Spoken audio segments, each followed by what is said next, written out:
the 1 o'clock time for Tipping Points and Puzzle Pieces, your best hour of the week. Why is it your best hour? Because we answer questions and have discussions and talk about information that you need to know to have a better world. Today we have a special guest with us. Marwan is unfortunately in Seattle, but we have Matthew Barrett, who is the Solar King of Kitsap County, and we will be talking about letting the sun shine in. Bring Matthew on now. Hello, sir. You're on mute. We can't hear you.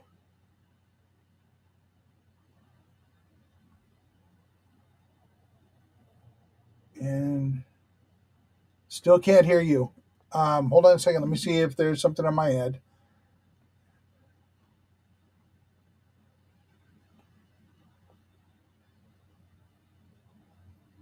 Doesn't appear to be. Is your volume up?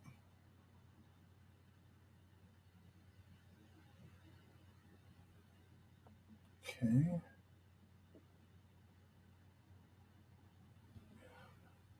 And your volume is all the way up over here, so I don't know why I'm not hearing you. I'm not getting any volume coming through from your side at all. You want to try logging back in?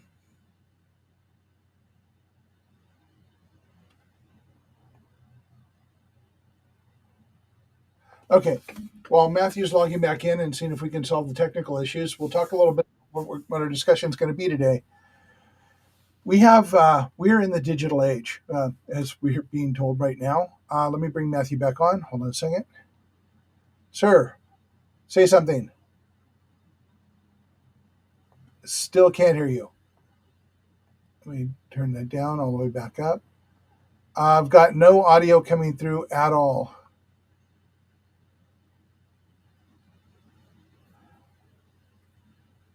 You check your settings. There should be a settings button on the login or at the bottom of the screen. If there is, check your settings and see if you're what it's set for your audio.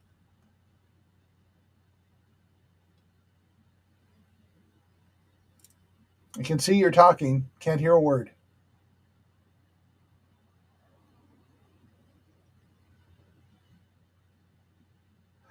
Anyway, as we are entering the digital age here, or actually are solidly in the digital age, wouldn't it be nice if the power that we rely on was going to be available to us when we needed it?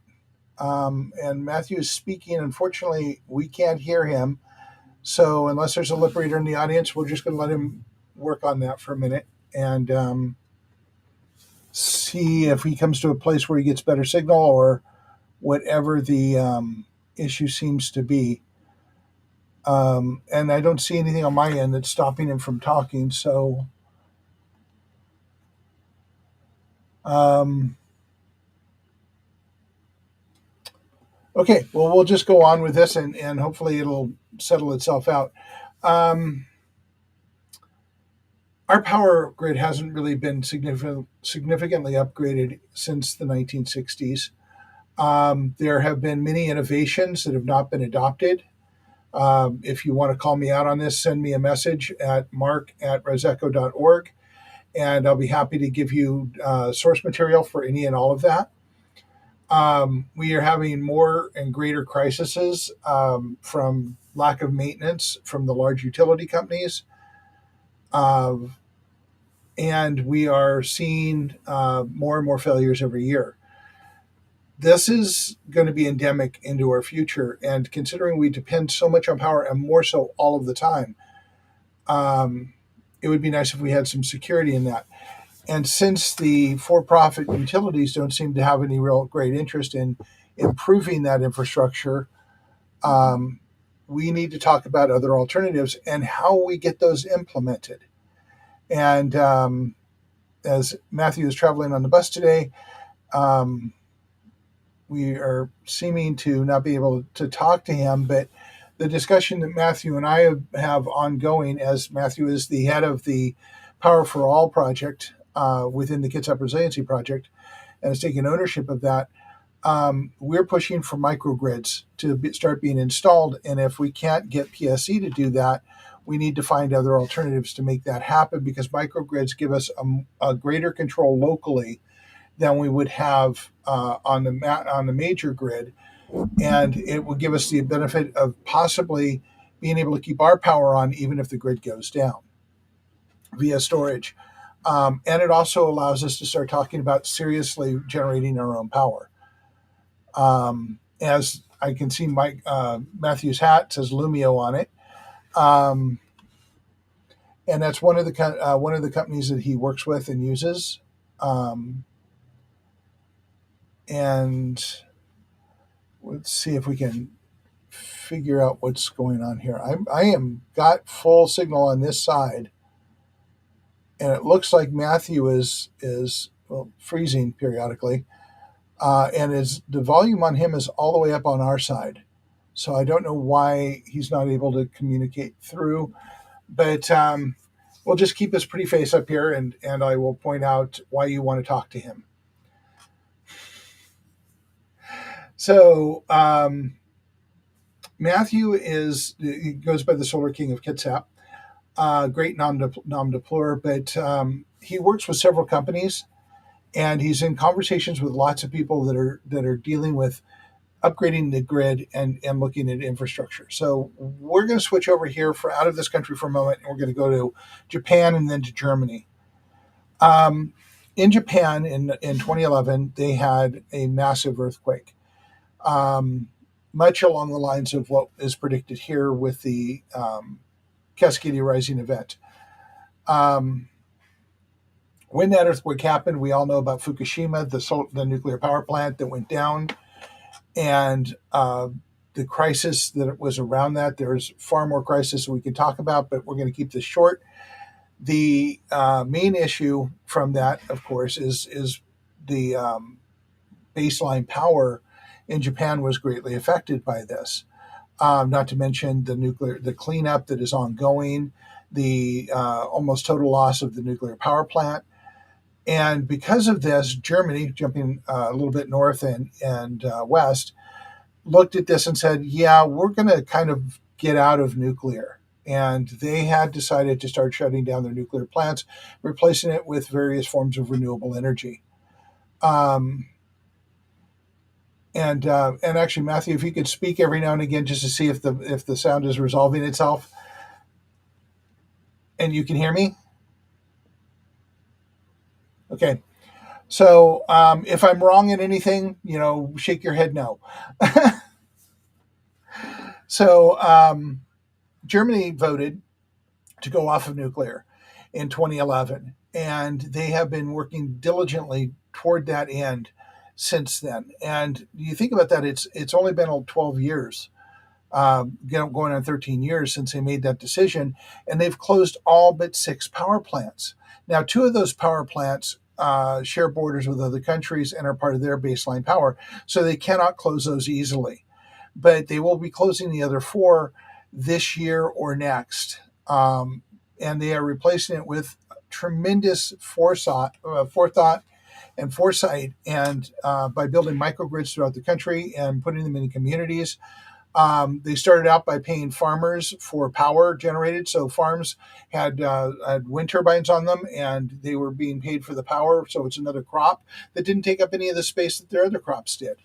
So it was a win-win. They started putting solar on all the roofs. They started working with their utilities to change their model to charge for infrastructure support as opposed to charging for power delivery, which is how we pay for our power in this country. We charge for the power that's delivered to the house, as opposed to paying for providing infrastructure and being paid for the infrastructure we provide, which would therefore support the utilities as well. So their move was toward that direction, and they have been wildly successful. Microgrids are now incredibly smart, and they share power within the house, within the community. They store power with lithium-ion batteries.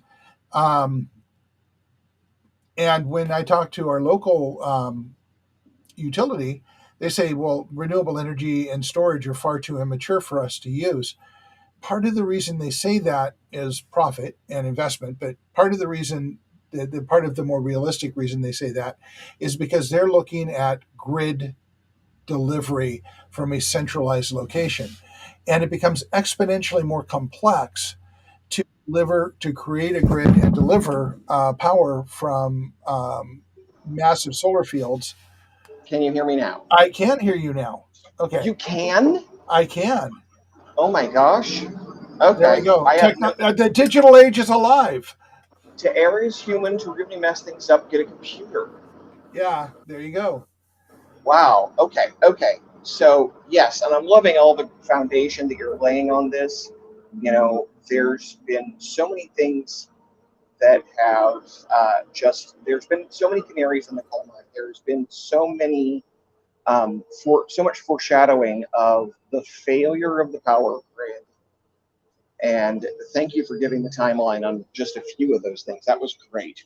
Yeah, and I hadn't even gotten to 2004 yet. I was going to go back a little bit further and talk about the 2004 power outage in the Northeast that started with one tree falling across a power line in Ohio and a massive failure of similarity of systems or disparity of systems from there all the way up into Canada.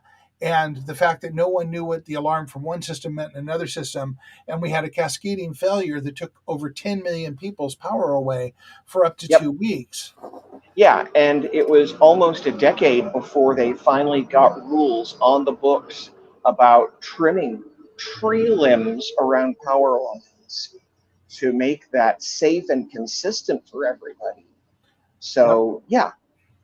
So when you think about that, it took almost a decade for just tree trimming to happen, and Germany has Mhm. basically converted their entire power system in less than 12 years. Yeah. Yeah. It's amazing what you can do when you have a will to do it Yeah. and make the decision. In this country, the will is going to have to come from the people, which is us, which is, I'm going to let Matthew talk about that and the Power for All petition in a moment. But to finish up the storyline here, Germany is now running almost 90% of their country off renewables now, today. Hmm. Hmm. And the reason that they are able to do that when our utilities say that they cannot is because they're powering the houses locally and not depending on it. The grid is the major main grid is part of the system, but it is not the entire system. In the United Right. States, we look at the grid as the entire system, and we have to have these massive generating spots that we can ship out to the entire grid. And the primary reason for that is for brokers to be able to sell the power at different prices at different places, uh, because it in no way makes any kind of efficiency sense or Hmm. logistical sense. The logistical sense is to generate power locally, to store power locally, and to create the power where you need it, as opposed Absolutely. to delivering it from Texas and or Ohio or somewhere else. Now, in Washington State, we do generate a lot of our own power through hydro, which has its own significant environmental issues, but those are being addressed Hmm. as we go along. A matter of fact, a dam just recently was closed and is Yes. going to be torn down. But Well, and on the list of when I don't know how people feel about the governor, love him or hate him, but the governor of Washington State has his big push that he wants all the utilities to be going to renewable energy, and a lot of people didn't even notice on his list of renewable energy, hydro isn't listed. It is no longer considered renewable sustainable energy because of those environmental impacts. well, also the issue. Let's talk about the Colorado River for a moment. While that's not Washington State, Yeah, uh, yeah. the Colorado River hasn't reached the Mexican border in 2 or 3 decades because Yep. all of the water is being pumped off for golf Hmm. courses and housing communities in the desert. Right. And Right. they want to keep their lawns green in the desert. Yeah. So there's a whole environmental issue there. There's a whole environmental issue where the government had to step in because as climate change continues to grow and heat waves continue to happen, water's evaporating, and Yeah. we aren't thinking about we are 60 years behind the times in our thinking about utilities, whether it's water or power or anything else. And we haven't even started the process of planning toward the future. That's why we're talking about it today, because as Matthew's on his cell phone, I'm on my computer, and we rely on power to power that. Anybody who has a cell phone, what would happen if you couldn't charge it? How would you Oh feel? yeah. Think about that. Well, when I As ride the bus, their stomach clenching all over the county.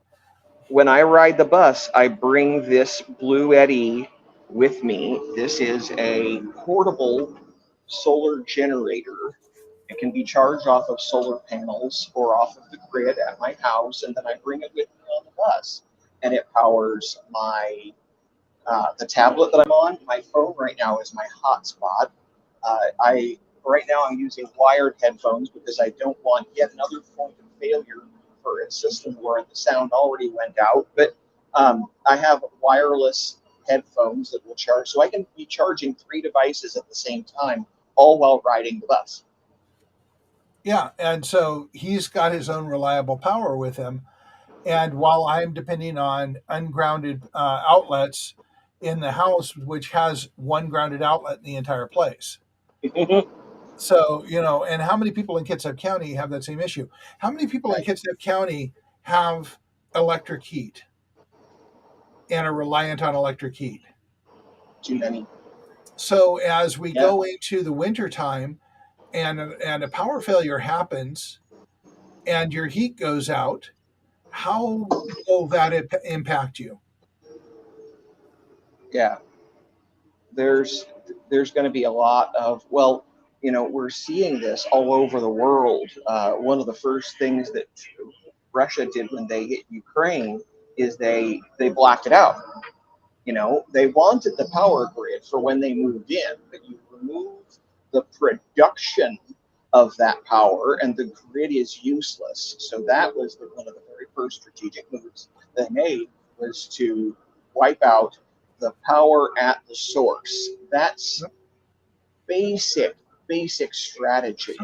So, in the early seasons of NCIS, and I'm assuming some of the viewers watch that little TV series that's now on its 20th season, they talked about a plan to hit one of three power grid sites that will take down the power throughout the Northeast. Later on in a later episode, they said the similar type of thing could affect the entire country's grid. Now, Yes. because there are central points where hubs shift power. Now we have a more radical political group shooting at transformers on power sites to bring the Yep. power down. Now, so far we've been lucky, but that is a big risk for an entire area. And as we just pointed out, we are dependent on power for communication. We're dependent on power for heat, frequently for cooking. For most of our lives, we are dependent on power. If that power Absolutely. if that power hub gets taken down and a hospital goes down, what happens? Yeah. Yeah. How fast is that? How long is that community going to last without a hospital? How long is the hospital going to last without generators? How long are the patients going to last without power? These are When was things. the last time the generators got tested? Right. I'm Right. I'm I'm a cynic. So my question Yeah. is: are they actually testing the generators? Is there emergency management people in the hospital actually going through there? You see in news articles every day that a critical backup system didn't work Mm-hmm. Mm-hmm. And because people are checking. when and yeah, the biggest point of failure for systems is the ones that are considered the most secure, the ones that are set and forget. Forgetting is that's the point of failure. And there are lots of scary things about our grid. I don't normally get into the the there's plenty of scary stuff without even getting into war. Well, let's talk about war for a moment, because yeah, the we have uh, domestic terrorists who have been shooting transformers as a proof of concept that high-powered rifles can destroy transformers. They've done that deliberately. We have domestic terrorists who have wiped out the power stations remotely by hacking, and the ideology of domestic terrorists and of jihadis Make everybody is uncomfortable. well, it's very their ideology is very similar. Jihadis have stated they love the idea of knocking out the American power grid because then they spiritually would not be responsible for the deaths that happened. It would happen because of American hubris living so far above their station with all the not living close enough to reality as they would think of it so that they could adapt to life off the grid. And so if they wipe out the power, they don't have to kill any Americans. American hubris will do it all by itself. And there have been test runs um, of EMPs. A single EMP at the right altitude could wipe out the entire US power grid from coast to coast. The And, people responsible for hardening the grid against that have said, oh no, that's not our job, that's the military. Okay, well, will you give the military access to the power stations? Oh no, those are our power stations. And so you have NERC and FERC, and they gridlock and they more, block the, yeah, more importantly than that, this right here. sorry, 2025, NASA says that yeah, there's going to be a solar flare, the equivalent of 1989, which knocked out, or greater than 89, which knocked out several parts of the communication system because solar flares put out electromagnetic pulses or EMPs. right, Now, this phone could have a Faraday cage built into the case, and yes, it could. which would prevent that. Generators and power stations could have Faraday cages built into them. It's not that expensive.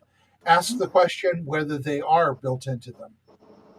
Does your Well, of computer course, does your computer have a Faraday cage built into it? yeah. And the there are some great books about this.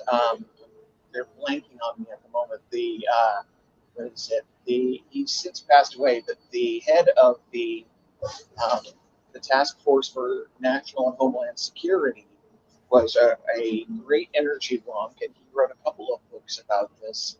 Um, and the sickest, saddest part of this is that the least expensive forms of grid hardening will actually protect against EMP, they'll protect against nuclear, they'll protect against natural solar flares. This is one of the few situations where the least expensive solutions are actually the best, and So yet we won't do it at all. okay, so let me throw this out at you. Yeah, yeah, Let's say we won't do it at all. The power companies won't make that investment in it to protect themselves and protect the grid infrastructure. Not to mention, just a side note here, when I lived in Port Orchard, I looked past Waterman Pier and my power pole went straight down into the sound. So let's talk about salt water and electricity. That's not a good combination. But peanut butter and jelly. yeah, so it's like it's not been updated, it's not managed Yep. well. Um, and we can go on. It's again, email me at mark@reseco.org, and I'll happily give you source material. Go on reseco.org's website, and you will see under Power for All a whole bunch of articles about the reasoning behind this. But Yeah, yeah. going to the point that Matthew are here really to talk about is if we start creating our own microgrids, we can build the protections into them in our communities. Absolutely. And so this is really what can be done at the grassroots level. We do not need to wait for that. This is something that we can build into our own microgrids. We can harden the microgrids against this. Uh, we can well, and one of the simplest things, just having microgrids at all will protect the grid against it all going down at once because of the ablative nature of an EMP and the way it runs. So Right. that the more opportunities we give that to fail, the more areas we can protect. And so just having microgrids, it means that that EFP now has to roll dice on every grid community it comes across, and all it needs to do is roll snake eyes blocked out of that area, so that area sacrificed itself for all the rest of the grid beyond that. We can Yeah. do that. We can do that ourselves. So also the point of a microgrid is you can generate power locally. We can be generating power on every roof. We can be putting wind turbines in. We can find micro hydro, which will not create a lot of the environmental issues of the large dams. We can Yes, yes. we can do all kinds of things to generate power on a very grassroots local level. Mhm. And Absolutely. it's really hard for terrorists, eco terrorists or domestic terrorists, to go shoot at every microgrid. Well, and getting back to Ukraine, one of the ways that Ukraine has been fighting back, a huge source of fighting back against Russia, is solar panels. They're putting solar panels. You find me on Facebook. There's an article about this under Solar King of Kitsap on Facebook, and they're putting solar panels on hospitals. They're putting them on residences, and they are decentralizing their grid, so there is no single central place that they can just say, all right, bomb that area and the whole grid will go dark. That place, it no longer exists on the Ukrainian grid. And we talk about, every time I have this conversation on Facebook, I get people saying, "Well, nuclear is the only way we got to go." Well, let's remind you that Germany did the calculus, and Germany is known for being able to do math really, really, really well. I mean, they're a country of engineers, and when they came up with the answer of, "Yeah, we really don't want to back nuclear," Right, um, right. and you can talk about clean energy, and I can talk to you about fuel rods and pools that have been there forever and ever and ever because we can't do anything with them. You can talk about Yucca Mountain, and I can say it's not open yet.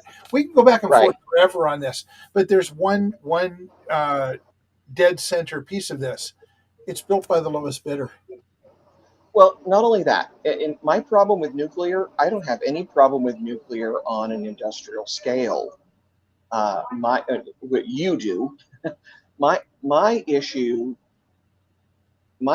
is that nuclear will always be centralized power, and part of the goal here is to decentralize it so that there is no single Point point that can of be failure. attacked, a single point of failure, single point of attack. From a tactical standpoint, I'm I am all about empowering, like you are, like we are with resilient ecosystems. We are empowering the homeowners. We're empowering the individual citizens, and there is no residential. There will never be a residential nuclear option. What? No Mr. Fusion on my DeLorean? The Mr. Fusion on the DeLorean was a wonderful thing for a movie, but let's get serious. Yeah. There have been people who have tried to create home nuclear reactors. It did not go well for them. Not to I mention you think, still have the waste issue. right, right. And so, no, there is not going to be, and that is my primary objection to nuclear, is that nuclear by its very nature will never be decentralized. There's no such thing. So there And is a I would love to be wrong about that. Send me an email if you challenge that idea at solarkingofkitsap@gmail.com. I would love to talk to someone about it. I would love to be wrong, but yeah, uh, yeah. when it comes to residential power production, solar at this time is the only game in town. Yeah. So I watched this guy named Tom Scott, British guy, who does all these adventure things, and he finds these cool things and goes and does it on YouTube. And yesterday, and I laughed when you were talking about that because I was picturing him. He found these couple guys in Italy that built this simulator, undersea submarine simulator, in the back of their grist mill on their property in rural Italy. And it was like, he thought it was going to be like a cool little simulation thing where you're sitting in a chair and doing this thing, but it was actually they built a submarine simulator that you got into, and you sat in the car and you turned things and things moved and changed. Wow. but in the middle of this simulation, and it goes to this little thing in a pond. So you're like going through the pond, looking at different things and things as you move the submarine, and they're linked up. But in the middle of it, an alarm went off that he had to change the nuclear fuel rod in the submarine. So he had to pull this green glowing thing out of one thing, run over, pull it out of another thing, stick the new one in, and the other one, and put it back in the thing. And I'm thinking, can you imagine doing that in your home? Yeah. Well, and people say, well, what about wind? Wind requires constant maintenance. It's great for hobbyists. That's a great example. Yeah. Um, people want to build this in their home. They're hobbyists, more power to them. But for the average consumer, wind is not an option. Biofuels is not an option. And nuclear will never be an option for the average. On the other hand, if there are local utilities that are being paid to support the infrastructure, they Right. are able to set up for wind and do wind Right. production as part of it. And we could Yep. do that locally, and even tidal turbines, which are proving themselves out Yes. in Scotland right now. Which, let's Yeah. just say, the Puget Sound has a lot of tidal activity. We could, in Agreed. fact, be able to generate a lot of power, but the problem is cost benefit analysis when you're looking at massive grid projects. Right. Right. So yeah, those are going to be utility scale projects, Small and utility scale projects, local, that yeah, can be localized. yep, yeah, they can be localized. So yes, you can do that at a local scale, definitely. But yeah, it's going to be. We're going to need lots of different things. I'm not saying that solar all by its own, especially solar without storage, is near useless. So it's got to be a solar plus storage option. But yeah, these other things, well, let's take a look at the cost benefits, see what we can do to throw that into the mix. Yeah. Plus, But there's a lot of things going on in storage that are really hopeful. I mean, lithium ion, obviously, it's working. It's expensive. It seems to be doing pretty well. It's I'm not bulletproof, but it's actually not bad. But we've got yeah, graphene on the horizon. We have salt water. We have a rust based battery. I was watching a special on. yes, As rust happens, the charges creates electricity.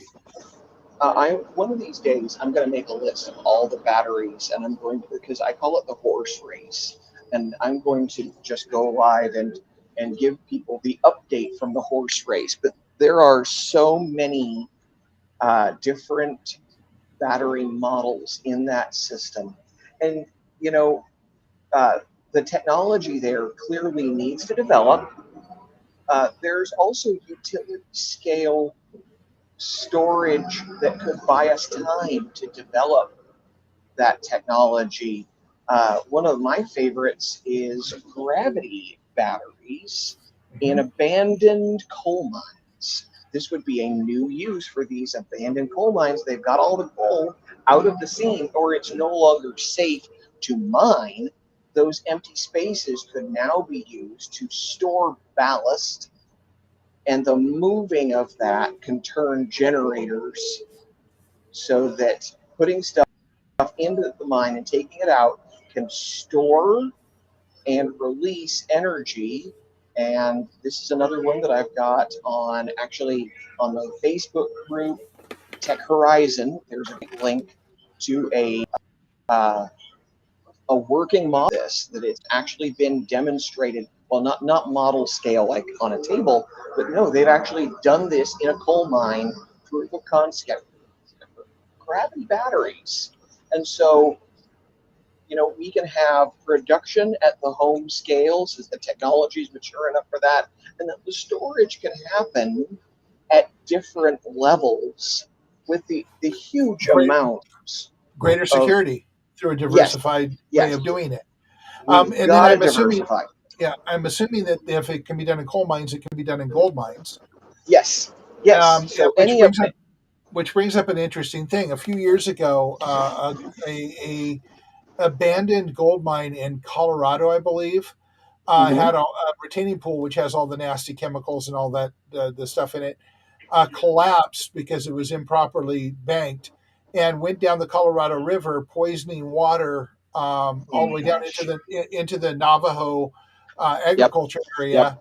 And the EPA was bringing in water for the Navajos to drink, which actually turned out to be tainted as well, Right. and to use, and so it was horrible. But if you suddenly had a revenue stream for a gold mine, an abandoned gold mine, you could afford to do all the cleanup Exactly. and bring it up to less of an environmental hazard. So I'm just Copper saying, mines. Yes, there's environmental hazards from copper mines. Cupric, what is it? Cupric acid created by, there's actually, what is it called? There's a type of bacteria within the mines that produce acid as a byproduct, and it collects in gallons and rinses out of the mines, and it's terrible, terrible stuff for the environment. But you're right, there's no incentive to fix it when the mine itself is dead. Now, if that was still an active mine, they would have all these precautions to make sure that that stuff was environmentally safe. So yes, we can reinvigorate these empty spaces, and there's value there with the gravity batteries or with other projects. And which so that, answers how we deal with the environmental impact of those mines to yes, start yep, absolutely. with. Okay. The first question everybody asks is, where's the money going to come from? Well, there you are. Right, right. The money, the money is there in electricity. We need more of it. We're not going to get more unless we get creative. So yeah, let's follow the money. Let's So follow the we so we need to get more creative. money. And so, in order for doing that, we need people to step up and start applying pressure, which means people need to come together and have this discussion. And I would argue that this discussion goes beyond political ideology. I think this discussion goes into everybody has a cell phone and I want it to be able to turn on. During the Yep. winter, I want heat in my house. This is a human Yes. level discussion. To that end, why Yes. don't you talk a little bit about the petition and the Power for All project? Absolutely. So the petition, we are petitioning the local utilities for the right to create our own microgrids. All we're asking for is permission. And so that's where it starts. The petition is available online. Through. Owen Matthews back. Hold on. Where did I There we go. stop? There. Are available through poof. Oh, dear. Um, so the petition for this, we're petitioning the utilities for the right to create our own microgrids. This will harden the grid, will make it safer. It will help on so many different levels. And all we need from them is permission to do this. So we're gathering. We want to gather 10,000 signatures so that Actually we can. 26,000. Oh, is that what we were going for? Okay. We're going for 26,000, and we've got Well, close to okay. two. Okay. Excellent. So yeah, we're gathering the signatures for this, and we just want the ability to democratize this so that it's distributed, so that it's safer for everybody. This will create its own uh, whole new level of economics because within a microgrid you might have one house that has solar, one house that has storage, and one house that doesn't have either of those. It might be in the shade or something like that. And so, it allows your neighbors could be your suppliers of electricity within that microgrid, which will then drive down the cost for everybody else. So And these increase are the all, security. yes, yeah, and it makes things better for everybody. So we're asking people uh, to contact us. Let's gather the signatures. Let's get your neighbors together and let's have a watch party. We can watch Power Trip, great documentary on PBS about the effects of the fight against solar and the fight against the net metering policies from the utilities. And we can learn how to fight them, learn what will gain their attention, what will gain their compliance. There's some losses and some wins that we documented in that documentary. So this is what we're doing. grassroots, taking the power back, and using it to help everybody. Excellent. And absolutely. I'm just typing in information to message at. Yeah. Okay, there we go. Message us at message us at the Kitsap Resiliency Project on Facebook, and I will get that to Matthew. You could email me at mark@resecco.org through email, Matthew at solarkingofkitsap@gmail.com. And we will send you the link. And we will be happy to answer your questions, send you source material, or you could go to, and I'm typing it in now, go to resecco.org. The link is there. And you can pull down, you can go down to the projects at the last tab, and you will be able to see the Power for All project. And it's got a lot of news articles, a lot of the source material. And this weekend, I will be updating the website. It will have a link to the petition there. Great. Yes. Yeah, we just need to get this petition out and sharing it. It's on change.org, but we need to get above a certain minimum threshold of signatures before it becomes more visible. So definitely, if possible, sign electronically so that we can get that more visible to other people on change.org, so it will start promoting. Yeah, I think we need 600 signatures to actually have everybody be able to see it and it go live. So if possible, please sign electronically. And also, Matthew and I both have hard copies of the petition that we have also gotten signatures on, and we're starting to capture that online now.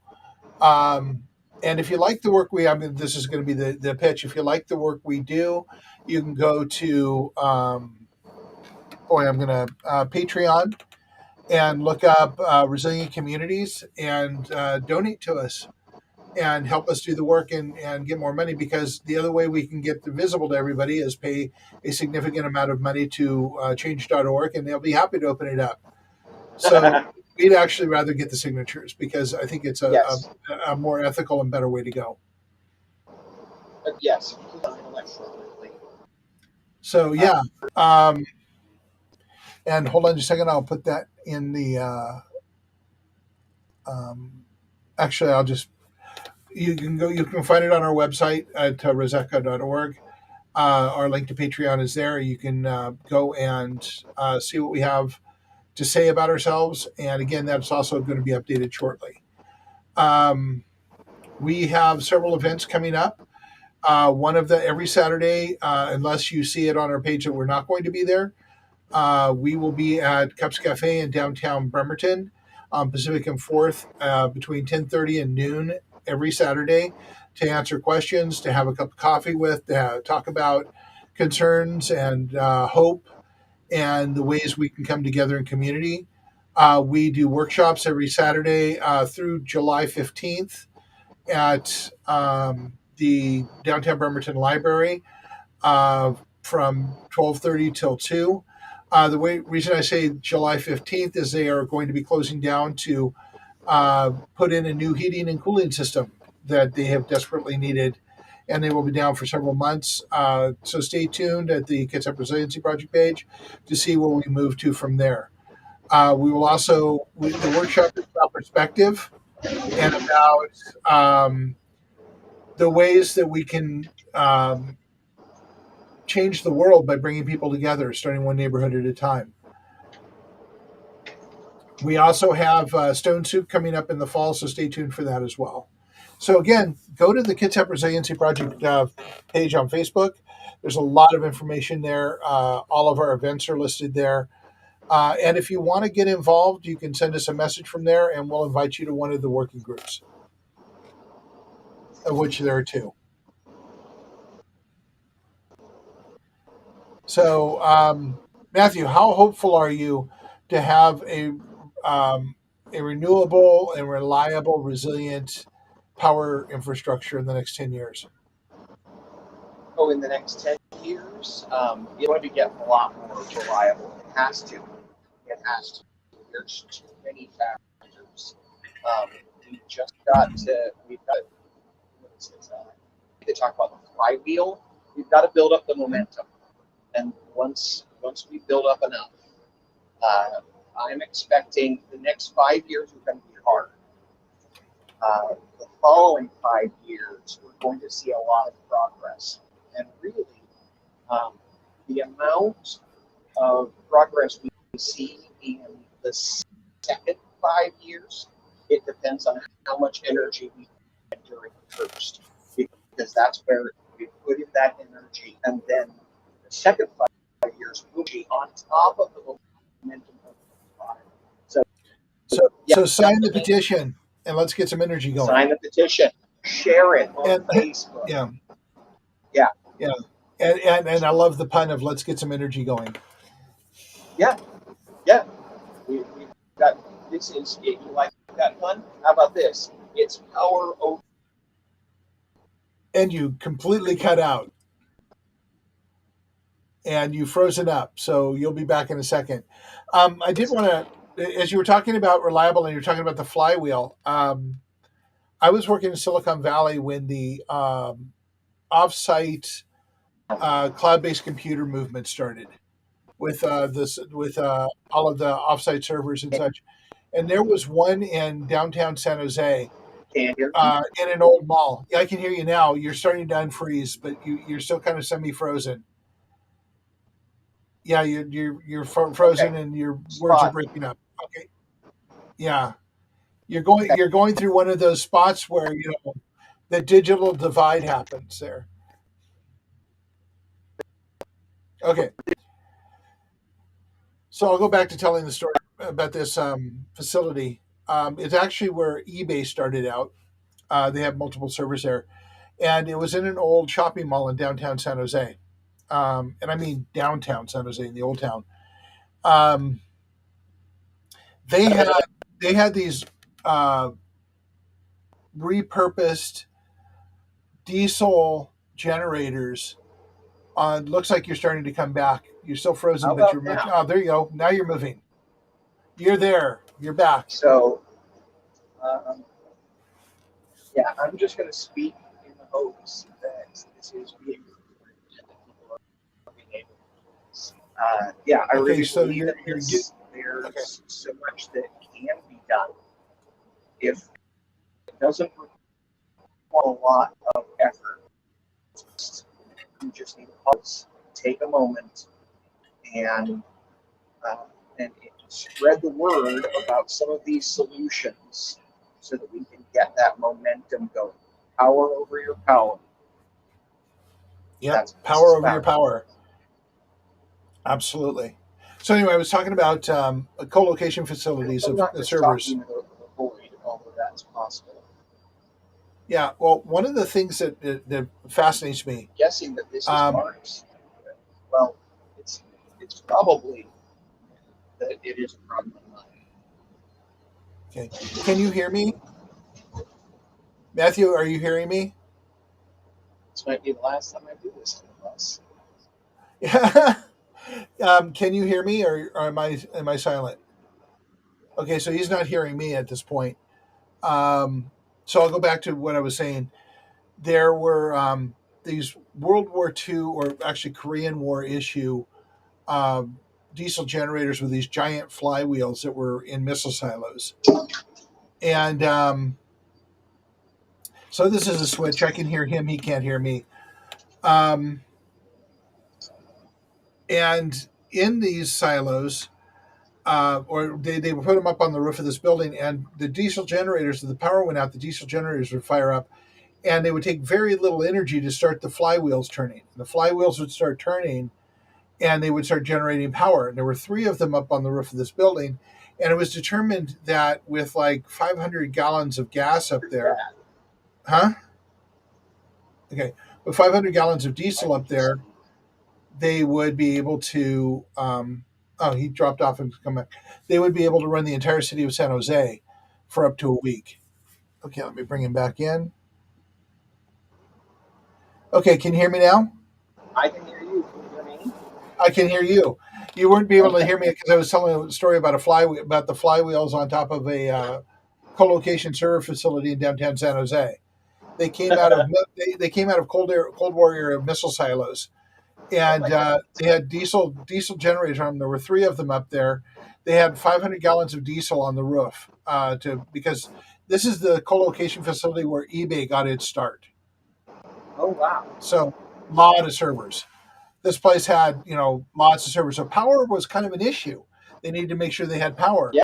So if the power went down because it was PG&E, which was never reliable, they would fire up the diesel Sure. generators and they would start turning the flywheel. It took a minuscule amount of diesel fuel to get the flywheel going. Once the flywheel started moving, it would start generating power on its own. So it was actually incredibly efficient Yeah. and would generate power. So some of the older technology combined with the newer technology could Mm-hmm. actually be incredibly powerful for what we're talking about. If you have a solar generator and it's enough to get the flywheel moving, that flywheel will Yep. generate power on its own because of the movement, and it only takes a little Yep. bit of a spark now and again, and that's a way to be a multiplier of the power you're generating. So yeah, and so all the critics of busing, this is what you got going on. Um, So yeah, the digital divide.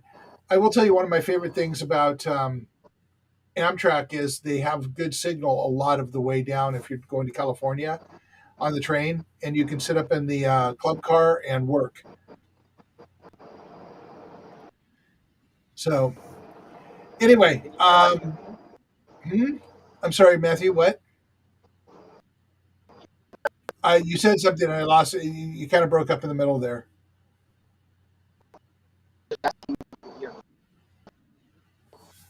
Okay. So Matthew's breaking up again, and I just wanted to, as we come to the close of the program, I wanted to talk a little bit about Flag Day and the fact that we celebrate the flag. And you see the background behind me is I like to celebrate our flag, but I like to think about the fact that we can lead the world to peace by by learning from them and proving out the human centric way to live and lead the world there. It would be nice to lead not only in our dollars, but be able to lead by our ability to embrace our humanity and to put aside our divisiveness. And one of the things we need to work on diversity is our power. We need to be secure in our power. We need to be secure in our food. We need to be able to work with each other and coordinate with each other and cooperate with each other instead of constantly competing. And we can lead the world in this if we can learn how to do it ourselves. So that is so Matthew, do you have the last word for today? Can you hear me? I can hear you. Okay. The pun I was trying to make before, quick. It's power over your power. Power This over is your about, power. yes, this is what it's all about. That we are able to take power over our power. And that's what we Exactly. want. Yep, which makes absolute sense. So we need to create the energy to obtain power over our power. Yep. So, folks, get in touch with us. Come meet us on Saturdays. Talk to Matthew. Talk to me. Talk to Marwan. We have each of us have pieces of this puzzle. We have a new board member named Crystal Connolly, who is going to be taking on the Food for All project, and they're all making forward progress, but none of it goes very far without you. So step up and become part of the discussion. Step up and make this a world, this county, a better place, and model that for the world. And so this is Mark Boatwright Frost from Resilient Ecosystems, and Marwan Cameron from Gather Together, Grow Together, and The Conduit, and Matthew Barrett from Solar King of Kitsap, Lumio, and on the board of directors for Resilient Ecosystems. Let's do this together. Let's make this happen. Last thing to say, Matthew, it sounds like you're breaking up. So that's it for Tipping Points and Puzzle Pieces this week. Come back next week and we'll have another gripping subject to talk about. And hopefully we'll solve out some of the technical problems in the meantime. Won't that be nice?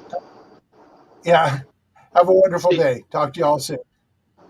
Talk to you soon. Bye.